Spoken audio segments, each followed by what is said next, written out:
Earlier on, Councillor Sleepets was here to welcome the Governor, and I'm going to ask him now to come and respond to the art itself.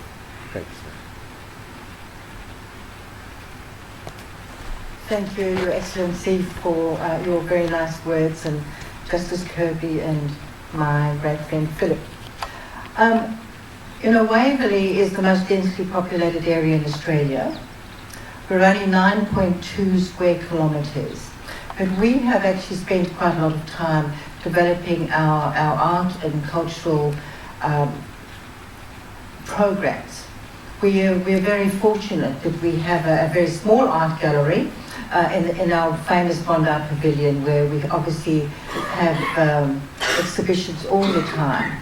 We do have the Waverley Wallara Art Centre, which is up on Bondi Road, and in fact we just recently, I think last week, had a prize, which we have. It's quite a famous prize. We have lots of prizes for the Waverley Wallara Art Competition, and we have a lot of locals, and of course we do have our wonderful library where we have lots of exhibitions. So we really do value the art. It is so little. I wish I had a building somehow. We're struggling in Waverley to find buildings for anything, never mind art, but if we could, it is so valuable. I think one of the interesting things when we talk about our Indigenous friends, we need to understand how much we need to learn from them. Waverley turned 150 3 years ago. We're the second oldest municipality in New South Wales to Randwick. And when you have a birthday, you think about what have you done well, where do you need to improve? And of course, when we look back, it was our people that were the most important thing. And we sort of thought, well, what do we know about our people and how do we tell our stories? So we've started telling stories to some of our schools and recording those stories. But I think the most important thing about this evening is when you look at Gordon's paintings, they tell the story. And I think that it is something that we really need to learn from our Aboriginal friends, that ability to tell your history and your stories so that they will never be lost. We have citizenship ceremonies every month at Waverley. In fact, we have one tomorrow. And we normally induct at least 50 people every month, and they come from at least 20 to 25 countries. The strangest thing about Waverley, here we are in Bondi, the second most spoken language in Waverley is Russian.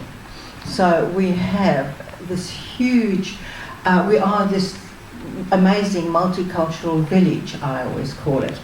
And I think that our Aboriginal friends are part of that. So we need to learn from you, and I think that your work is so beautiful that it needs to be housed, and because it's just an absolute treasure. And I want to say, we're really proud in Waverley that this evening we've been so blessed that we've only seen 50 of your works here this evening. Her whole collection, I believe, is about 1,400. And that includes artefacts, not only paintings, but there's some wonderful boomerangs, and I think it's really important that we find a place for that, because the stories that you've told in your works need to be remembered. Thank you very much. You've honoured us by coming to Waverley. Your Excellency, it's wonderful to have you here. And I hope everybody, collectively, the collective thought and wisdom and voices will, in the end, have a great result for this wonderful collection. Gordon, your work is so beautiful. Thank you very much.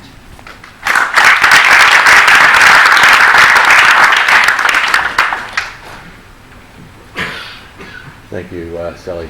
It tells a story, and it can be confronting.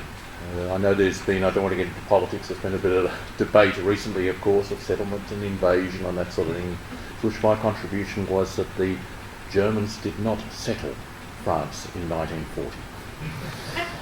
But that argument will no doubt go on, and this is quite a provocative statement, and good art is provocative.